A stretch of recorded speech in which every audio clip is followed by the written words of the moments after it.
Hello बच्चों, चलिए प्रश्न देखते हैं। रिकॉम्बिनेंट डीएनए टेक्नोलॉजी में प्लाज्मिड वाहक को काटा जाता है रूपांतरित डीएनए लाइगेज द्वारा, एक गर्म क्षारीय विलयन द्वारा, उसी एंजाइम द्वारा जिससे दाता डीएनए को काटा जाता है, दाता डीएनए को काटने वाले एंजाइम से भिन्न एंजाइम द्वारा।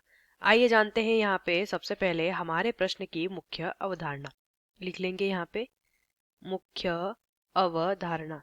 हमारे प्रश्न की मुख्य अवधारणा यहाँ पर संबंधित है, हमें बताना है रिकॉम्बिनेंट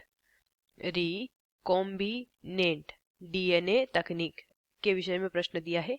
रिकॉम्बिनेंट डीएनए टेक्नोलॉजी या रिकॉम्बिनेंट डीएनए तकनीक भी इसे कहते हैं। रिकॉम्बिनेंट जिसे पुनर्योगज भी बोला जाता है, पुनर्योगज डीएनए तकनीक। अब यहाँ पे क्या करते हैं, देखिए, किसी जीव का, इस तकनीक के द्वारा किसी जीव का डीएनए लेते हैं, उस डीएनए में इस तकनीक की मदद से बाहरी डीएनए को भी जोड़ सकते हैं, बाहरी डीएनए को जोड़ सकते हैं, या ऐसा हम कहेंगे कि डीएनए के साथ किसी बाहरी वाहक को भी जोड़ सकते हैं।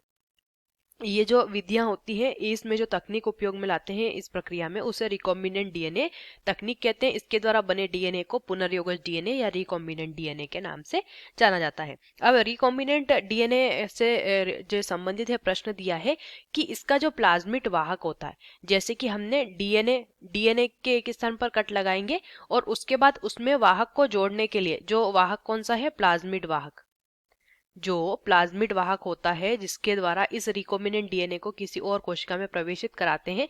अब इसे किसके द्वारा काटा जाता है, ये हमें प्रश्न दिया गया है। तो सबसे पहले तो देखिए, जो हमारा क्या है, डीएनए होता है, उसे किसकी मदद से काटते हैं, उसे काटते हैं प्रतिबंधन एंजाइम की मदद से।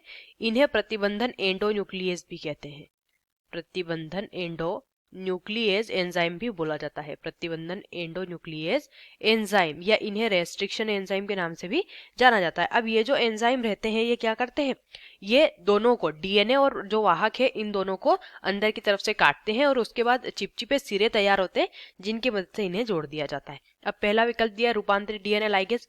डीएनए लाइगेज का काम यहाँ पे काटने का नहीं होता है, न ही गर्म क्षारीय विलयन द्वारा यहाँ पर कट लगा सकते हैं, उसी एंजाइम द्वारा जिससे दाता डीएनए को काटा है सही होगा।